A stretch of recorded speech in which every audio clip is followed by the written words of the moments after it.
જે ચેકલિસ્ટ પ્રમાણે અભિપ્રાય આપશે. અરજદારનું નામ સરનામું અહીં લખશે, બ્લોકનું વિભાજન કરવાનું છે, એની વિગત અહીં લખી નાખશે. તમે જે બતાવી છે પ્રમાણે એ ખાના મોટા કરવાના રહીએ. પ્રશ્નવાળી જમીનમાં ન સ પ્રસ પ્રકારની હોય, બરોબર, નશેડિયા કહું છું ને, નશો કરીને લીધેલા ને નશો કરીને સ્વીકારેલાની. એ નવી શરતવાળી પ્રસ પ પ્રતિબંધિત સત્તા પ્રકારની જમીન છે કે નહીં, હોય તો પૂર્વ મંજૂરી લેવડવી પડે, એ થાય જ નહીં. તો એવું કશું હોવું જોઈએ નહીં, એનો અભિપ્રાય આવશે. તમામ કબજેદારના સોગંદનામા છે કે નહીં, તો હા આવશે. પ્રશ્નવાળી જમીનનું વિભાજન કરવાનું થાય છે, તો વિભાજનનો આકાર એ ગણિત તરીકે કરીને દેશે ને, કે આ કટકો આનો જુદો પડ્યો તો એનો આકાર કેટલો થાય, એ આકાર બતાવી દેશે. એ ભાગ અને ક્ષેત્રફળ એનો આકાર પ્રમાણે એના ભાગ પાડી દે. 2 હોય તો 2, 3 હોય તો 3 ને 4 હોય તો 4. નકશા મુજબનું ટ્રેસિંગ રજૂ થયેલું છે, એમાં એટલો ભાગ અલગ દર્શાવેલો છે, અલગ રંગથી દર્શાવેલો છે કે નહીં.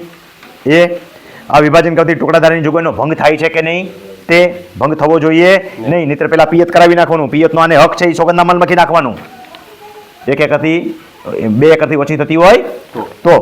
નહીતર ગઈ ભેંસ પાણી મેં બધું કામ કર્યા પછી ફાઇલ દફતરે પછી નવેસરથી આવું. પ્રશ્નવાળી જમીનમાં કોઈ પણ પ્રકારની તુમાર, તકરાર, આરટીએસનો કેસ કે કશું ચાલુ છે કે નહીં, એ હોવું જોઈએ નહીં. એટલે મામલતદારશ્રીનો અભિપ્રાય આવી જાય, સહી કરી દઈએ. એટલે નાયબ કલેક્ટર ખાલી ઉપલા મુદ્દા સાથે મામલતદાર સહમત છે.